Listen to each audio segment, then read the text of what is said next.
KGF वाली बहू।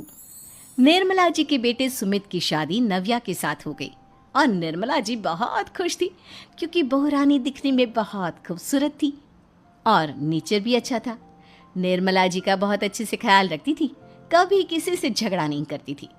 लेकिन निर्मला जी की बहू में कुछ तो अनोखा था और वो ये था कि केजीएफ मूवी देखने के बाद केजीएफ मूवी के हीरो की बहुत बड़ी फैन बन गई थी और बस हर वक्त उसे ही कॉपी करने की कोशिश करती रहती। बस एक यही आदत की वजह से निर्मला जी को कभी कभी उस पर गुस्सा आ जाता। बाकी सब कुछ ठीक था। सुमित बेटा, तुम नव्या को समझाने की कोशिश क्यों नहीं करते? अरे बार बार केजीएफ के हीरो की तरह भेस बदल कर घूमती रहती है कॉलोनी में। सब देख देख कर हंसते हैं। क्या करूं मम्मी, मैंने उसे कई बार कहा कि बहू हो, बहू की तरह रहा करो, लेकिन उसके सर पर तो केजीएफ का भूत सवार है, किसी की सुनती ही नहीं। ठीक है बेटा, तो ऑफिस जा, मैं एक बार और उससे बात करने की कोशिश करती हूँ। थोड़ी देर के बाद नव्या अपने कमरे से निकलकर बाहर आती है। अरे बहू, ये क्या, तुम फिर से केजीएफ की एक्टर बन गई? मम्मी जी, आपको पता है ना, मैं उसकी पर्सनालिटी से बहुत इम्प्रेस्ड हूँ और मेरी फेवरेट मूवी है ये। जानती हैं, मैंने तो सारे डायलॉग्स भी रट कर रख लिए हैं। अरे बेटा, लेकिन थोड़ा बहुत समाज की भी तो परवाह करनी पड़ती है ना।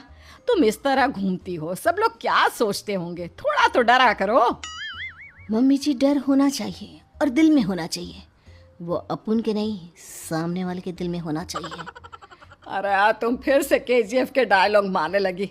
अरे पता नहीं कब समझोगी। डोंट वरी मम्मी जी, मैं अभी आपके लिए गर्मा गर्म कॉफी बनाकर लाती हूँ। उसके बाद आपकी सारी टेंशन रफू चक्कर हो जाएगी। कुछ दिनों के बाद। नव्या, नव्या कहाँ हो तुम? मैं यहाँ हूँ। अरे क्यों इस तरह केजीएफ का हीरो बनकर घूम रही हो? कभी तो मेरी बीवी बनकर रह लिया करो। छोड़ो ना सुमित। अच्छा बताओ, मुझे आवाज़ किस लिए दे रहे थे? क्या बताऊं यार, मेरे बॉस ने मुझे इतना काम दे दिया ना, पूरी तरह से परेशान हो गया हूँ। ऐसा लगता है ऑफिस नहीं, युद्ध पर जाता हूँ। अरे बेटा, परेशान क्यों होता है? ला, मैं तेरा सर दबा देती हूँ, दुखी मत हो, काम तो सबको करना ही पड़ता है। लेकिन मम्मी, ऑफिस में आजकल बहुत काम रहता है, थक जाता हूँ मैं। जानता है बेटा, जब तू छोटा था ना, तो मैं ऑफिस और तुझे संभालने का सारा काम करती थी, तब मुझे भी ऐसा ही लगता था। लेकिन कुछ दिनों के बाद सब ठीक हो जाएगा बेटा।